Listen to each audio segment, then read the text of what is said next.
ఏదో ఇప్పుడు అడుగుతున్నారు చూడు, భయపడి వచ్చిన వాను భయపడి అంటే 50 సంవత్సరాలు పని చేస్తాడు వాడు, ఎప్పుడో వచ్చేస్తారు కదా, ఇప్పుడే భయపడి ఎందుకు అనేసి అందుకే చెప్పిన అట్లా భయపడి కాదురా బాబు, ఆ లైఫ్ వెనకడకి అద్దగా మన కళ్ళు కాళ్ళ సమస్య. ఇప్పుడు బాయిలో పడ్డప్పుడు ఇది కూడా ఫ్రాక్చర్. బాయిలు ఎందుకు పడ్డారు అని నేను చెప్పిన ట్రైనింగ్ తీసుకుపోయినా. ఏ సంవత్సరం? 92 జనవరి 7 తారీఖు. అప్పుడే బాయిలో పడ్డరా పోయి? అంటే తెలియగా అంటే అప్పుడు ఇప్పుడు లీగల్ వచ్చినాం కదా బయటికి, అప్పుడు జేఎన్ఎం ట్రైనింగ్ కోసం పోతున్నాం. ఓకే, ట్రైనింగ్ చేయడానికి నేను దివాకర్ నైట్ లో పోతున్నప్పుడు ఏమైపోయిందంటే వరం మీదకి బిఎస్ఎఫ్ వచ్చింది. ఒక వారంలో 35 మందిని ఎన్కౌంటర్ చేసిండు అప్పుడు. అంటే మేము అప్పుడు ఎంటర్ అవుతున్నాం, అంటే ఇక సత్యం పోతామని ఎంటర్ అవుతుంటే ఒక వరం మీదకి పోతున్నాం. ఆ పక్కకు బావి ఉంది, చీకట్ల లైట్ వేయొద్దు. ఆ బావి ఇట్లా కాలు పెట్టే వరకు సీత బావిలోకి పడిపోయింది. కింద పడిపోతే కథం అందులో బండ ఉండే ఇట్లా అనే వరకు కథం పై నుంచి చాలా పై ఉంటది అది నయ్యం. ఇక అది బండ నెత్తి తలితే అక్కడనే చనిపోతుంది. అది పడిపోయింది. పడిపోయిన తర్వాత ఇక వాళ్ళు బిఎస్ఎఫ్ వస్తా అంట చెకప్ చేసిండ్రు బస్సును. అట్లా చేసి 2:30కు 3 గంటల మధ్య వచ్చి తీసి అప్పటి వరకు అలానే ఉన్నా నేను చీకటి బాయిలు. అంతే అంతే. ఈ చెయ్యి ఇరిగిపోయింది, బొక్క బయటకు వచ్చేసింది. ఇట్లా పట్టుకుని షుటర్ వేసుకుంటే ఇప్పుడు స్ట్రేట్ రాదా? రాదు, ఇది ఇక్కడ రాదు, ఇట్లా చేదు రాదు, ఇట్లా వస్తే ఇది రాదు. 98లో జరిగింది. 92. అయినా కూడా మీరు లోపలనే ఉండాలని అనుకున్నారు? అంతే. మీరు ఆ రోజు అనుకోలేగే ఇది కూడా? ఎప్పుడు పోయినామంటే అది మీరు నమ్మండి నమ్మకపోండి, ఒక్కసారి కూడా బయటికి పోదాము అనే ఆలోచనే రాలేదు. అంతే. అంటే ఆ ఎడ్యుకేషన్ దొరికింది మాకు. అంతే. పుస్తకాలు చదివేసి ప్రజల కోసం ఆ లైఫ్ చాలా మంది బతుకుతుండ్రు, మనం సాక్రిఫై చేద్దాం అనే మైండ్ డెవలప్ చేసుకున్నాం. అంతే. నా పొలిటికల్ నిలబడ్డాం.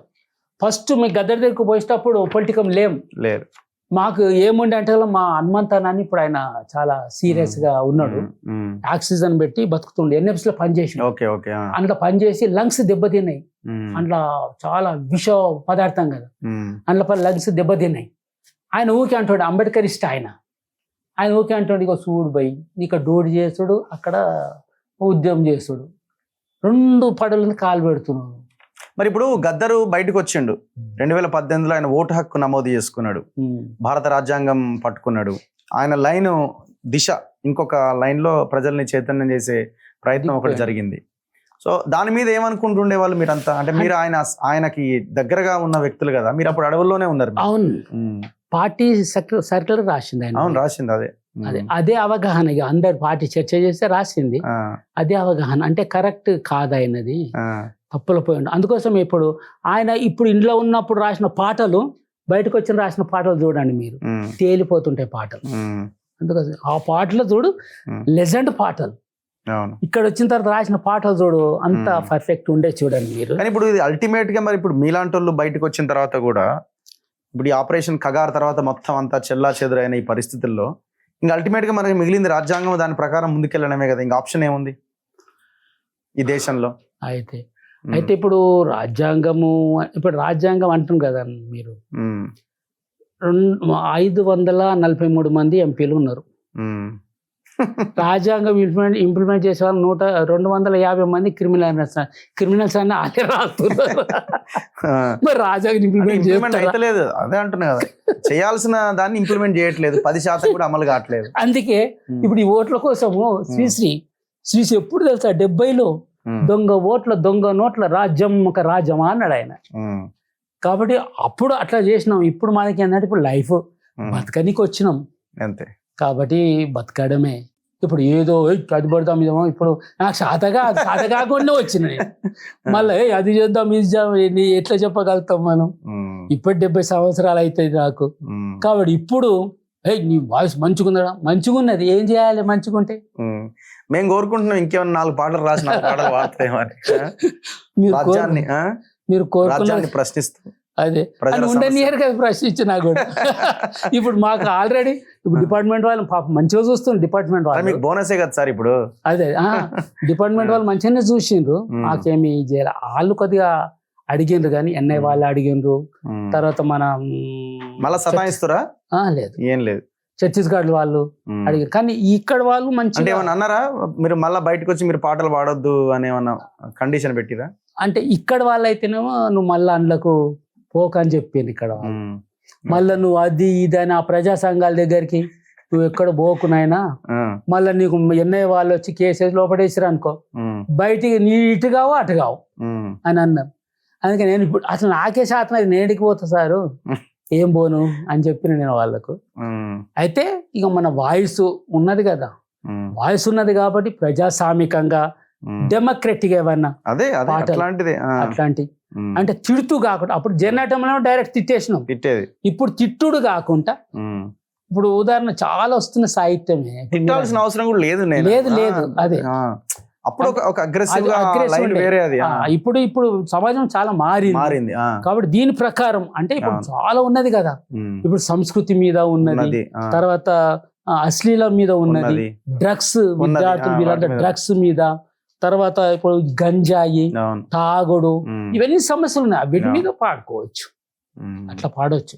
చైతన్యం అయ్యే వద్దురా నాయన దండం పెడతా పాడ, మీరు అది పాడే మీ లైఫ్ మీ ఇంటికని ఉపయోగపడు మీరు, అట్లా చెప్పొచ్చు, తప్పేం లేదు. ప్రజాస్వామికంగా అనేది ఉన్నది. ఒక పాట మీరు రైతు కూలీల మీద కూడా ఒక పాట పాడినట్టున్నారు. నేను పాట ఏంటంటే ఎట్టి బతుకు రైతు బతుకు అని మీరు పాడిందేనా? గుర్తులేదు అది, నేను కొన్ని రాసుకున్నా. అదే ఏమి బతుకులు ఏమి బతుకన్నా, ఈ రైతు బతుకులు ఎట్టి బతుకులు మట్టి బతుకన్నా, ఏమి బతుకులు ఏమి బతుకన్నా, ఈ రైతు బతుకులు మట్టి బతుకన్నా. అట్లా బాగా అంటే సంవత్సరం అయిపోయింది కదా, గుర్తు పాటలు. కాబట్టి అట్లా అంటే ఇప్పుడు మళ్ళా తర్వాత ఇంకోటి చెప్పాలనుకున్నాను. ఇప్పుడు ఇక్కడ జన్నాట్య మండలి ఎట్లా సక్సెస్ అయిందో ఆంధ్రప్రదేశ్ మొత్తం, ఇండియా వేడిగా కూడా. మేము ఇప్పుడు డ్రామా స్కూలు ఢిల్లీలో ఉంటుంది చూడు, స్కూల్ ఆఫ్ డ్రామా, దాంట్లో కూడా ప్రోగ్రామ్ ఇచ్చింది. పరిచయం అయిపోయింది వాళ్ళు. సినిమా యాక్టర్లలో మద్రాసులో సినిమా యాక్టర్లు ఉండే ఏరియాలలో ప్రోగ్రామ్ ఇచ్చినాం. వాళ్ళు ఏమన్నారంటే మేమంతా రంగు పూసుకుంటాము, డ్రెస్ అంతా వేసుకుంటాము, మీరు డ్రెస్ ఉండదు గోసి కట్టుకుంటారు, మమ్మల్ని కూడా మీరు ఎట్లా నిలబెట్టగలుగుతున్నారు అని అడిగారు వాళ్ళు. అంటే దాంట్లో ఉన్న సబ్జెక్ట్ మెయిన్ విషయం, ఆ విషయమే మెయిన్ కాబట్టి అది నిలబెట్టగలుగుతాం. ప్రజల జీవితం సాహిత్యంలో కనబడ్డది. కాబట్టి ఇప్పుడు కొంతమంది రాస్తున్నారు రచయితలు మంచిగానే, కాబట్టి అట్లా వాళ్ళు రాయాలని కోరుకుంటున్నాను. సో మిగతా జీవితం ఏ రకంగా ఉండాలని మీరు కోరుకుంటున్నారు? అంటే నేను ఉండాలని కోరుకున్నట్టు ఉండదు కదా ఇక్కడ వచ్చిన తర్వాత. ఇప్పుడు ఉన్నది నేను ఉండాలనుకుంటా, అప్పుడు ఇన్ని రోజులు పనిచేసిన కదా, మంచిగా ఒక కనీసం ఒక 2 రూమ్ల బెడ్రూమ్, మంచిగా బాత్రూమ్ సైడ్, మంచిగా ఒక కారు, అట్లుంటే ఎవరైనా డ్రైవర్ ఉంటే మాట పోయి రావచ్చు, నడిపేలా ఏం లేదు, అవుతుంది అది కాదు కదా. కాబట్టి ఈ సమాజంలో ఎట్లా బతుకుదాం అసలు ఇప్పుడు. అయితే ఇక్కడ వచ్చిన తర్వాత ఏంటంటే ఆ లైఫ్ నాకు బెటర్, ఎందుకంటే 50 సంవత్సరాలు ఆ లైఫ్ బతికిన నేను. ఇప్పుడు కొన్ని సంవత్సరాలు ఎప్పుడు చేస్తామో ఏమో తెలియదు, కానీ కొన్ని సంవత్సరాలు ఈ లైఫ్ ఎట్లా బతకాలని ప్రశ్న వచ్చింది ఇప్పుడు.